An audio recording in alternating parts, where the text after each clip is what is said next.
ఇడ్లీ రుబ్బుతో చల్ల పునుగులు ఈజీగా క్రిస్పీగా ఎలా చేయాలో చూపించబోతున్నానండి. ఈ కరెక్ట్ మెజర్మెంట్స్తో మీరు చేశారంటే పర్ఫెక్ట్గా వస్తుంది, పిల్లలకు కూడా ఈజీగా నచ్చేస్తుంది. దీనికోసం ముందుగా ఒక కప్పు పులిసిన ఇడ్లీ పిండిని తీసుకుంటున్నాను. ఇందులో ఒక 2 టేబుల్ స్పూన్ల వరకు మైదా పిండి వేసుకోండి. మీరు గోధుమ పిండి కూడా వేసుకోవచ్చు. పిల్లలకి పెట్టే వాళ్ళైతే గోధుమ పిండి వేస్ట్ చేసుకోండి.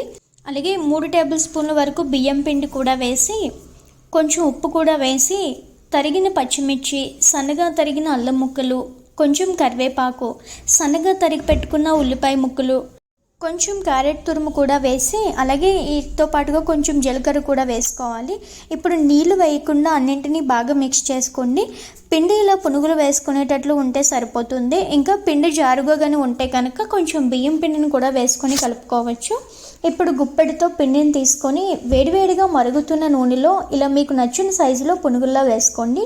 వీటిని మీడియం ఫ్లేమ్లో ఉంచి వేయించుకోవాలి. హై ఫ్లేమ్లో వేస్తే పైన మాడిపోతుంది, లోపల సరిగ్గా ఉడకదు. ఇలా మీడియం ఫ్లేమ్లో పెట్టి వేయించుకొని టిష్యూ వేసిన ప్లేట్లో తీసుకోండి. ఎక్స్ట్రా ఆయిల్ ఏమైనా ఉంటే టిష్యూ అబ్జర్వ్ చేసేసుకుంటుంది కాబట్టి తర్వాత ఆయిల్ అనేది ఉండదు. అంతేనండి, హెల్తీ వేలో చల్ల పునుగులు ఈ విధంగా తయారు చేసుకుంటున్నాం కదా. ఇవి మీ పిల్లలకు, ఇంట్లో వాళ్ళకు కూడా చాలా నచ్చేస్తాయి. చాలా టేస్టీగా కూడా ఉన్నాయి. మీరు కూడా ట్రై చేసి ఎలా ఉందో మీ ఫీలింగ్స్ని నాతో షేర్ చేసుకోండి.